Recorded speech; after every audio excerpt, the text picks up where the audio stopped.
What's up, guys? Your boy, 22K13. Gonna talk about 5 up and 3 down from last night, WWE SmackDown, August 27th. This comes from WhatCulture.com. This week's SmackDown followed a very newsworthy Raw show that features the return of Sting, the Dudley Boy coming back to WWE after 10 years away, and Braun Strowman debuting as a new member of the Wyatt family.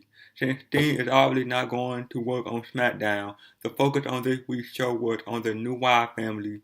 Wyatt opened the show talking about the Black Sheep, Strowman, while also talking Roman Reigns and Dean Ambrose following this week's main event. As for the Dudleys, their last official match prior to SmackDown was back on June 12, 2005 at the ECW One Night Stand event when they beat the Sandman and Tommy Dreamer. Now in their mid-40s, they apparently signed a multi-year deal while also working a full-time schedule that includes weekend live events, so they'll probably be in the tag team title picture immediately. Here are the match results. The Dudley Boys defeated The Ascension when Bubba pinned Connor after hitting 3D. Kevin Owens defeated Neville by pinfall. Charlotte and Becky Lynch defeated Nikki and Brie Bella when Charlotte pinned Brie. Ryback and Dolph Ziggler defeated Big Show and Rusev when Show knocked out Rusev and Ziggler pinned Rusev. Sheamus defeated Dean Ambrose after the Wyatt family distracted Ambrose, and Sheamus nailed a roll kick. Since it was a slightly better than average show this week, here are the 5 up and 3 down for this week's SmackDown. The down, number 3. The Divas match was too short. The Divas continue to be used in an inconsistent way. Some weeks they are booked in long matches that are good to great and the crowd responds well, but sometimes it just feels like they have made little progress. One other problem is the way the belts are booked as faces one week and then heels the next week like they were booked this week. This week's tag match was booked weird with multiple sequences that looked sloppy, and then Charlie won with a takedown while doing an athletic pinfall. The match was done in about 4 minutes, which felt way too short for the kind of match they were doing. At least there was a highlight in this match when Naomi offered up this gem while on commentary, and I quote, "I'm trying to figure out what the belts are good at because they're not that good in the ring. There are definitely some people that would agree with that." Number 2. Seth Rollins' promo felt repetitive. I like Seth Rollins, and I think he's probably the best overall performer in WWE right now. However, I felt his promo in the middle of the show was too repetitive with what he said on Raw. For whatever reason, WWE believes that their top heel performer needs to do the same promo over and over on both Raw and SmackDown nearly every week.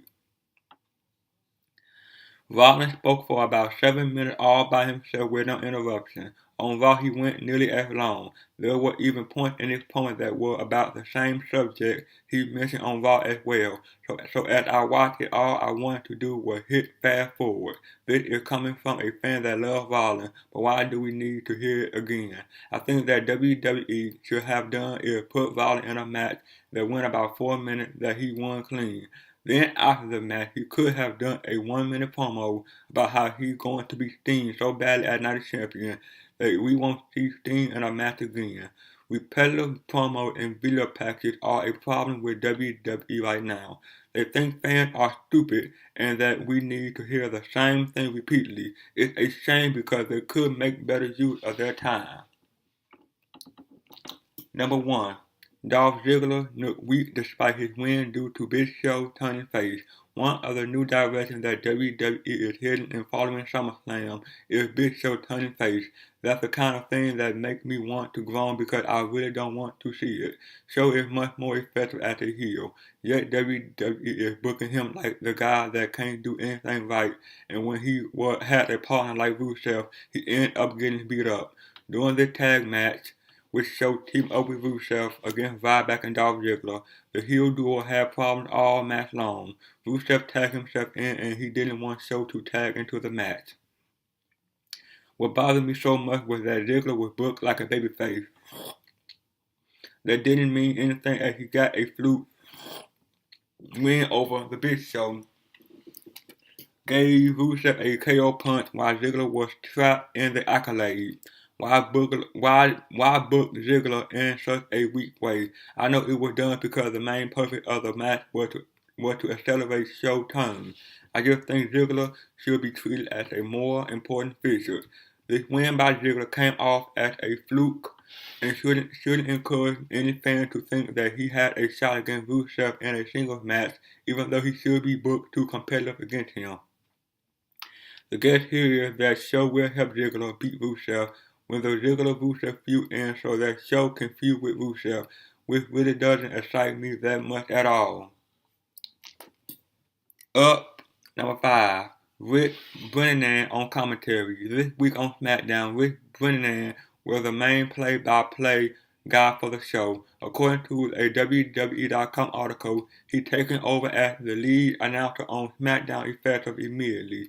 I really like Brennan. Maybe it's because I love NXT and Brennan being the main voice of that show for so long that I got used to him. In addition to NXT, Brennan has been the main commentator on Main Event with Jerry Lawler, so they built up some pretty good chemistry. Jimmy Uso served a purpose as an active wrestler that gets excited about everything, so I don't mind him. It was noted that Brennan was from Rhode Island, so he got to host a show from his home state. I just thought Brennan does a better job of any current WWE play-by-play guy in terms of calling the moves and handling the guys he's working with. Brennan is also very good at getting excited at the right time and speaking with a serious tone when he needs to as well. If this is a punishment move, then that would suck for Phillip because he's pretty good at his job, but I think Brennan is better long term. Number 4. A clean victory for Kevin Owens over Neville. Kevin Owens is starting to get momentum again. He won a crucial match against Cesaro at SummerSlam, and then he beat Neville clean on SmackDown as well. This match was a lot of fun because they made the most of the 9 minutes they were given.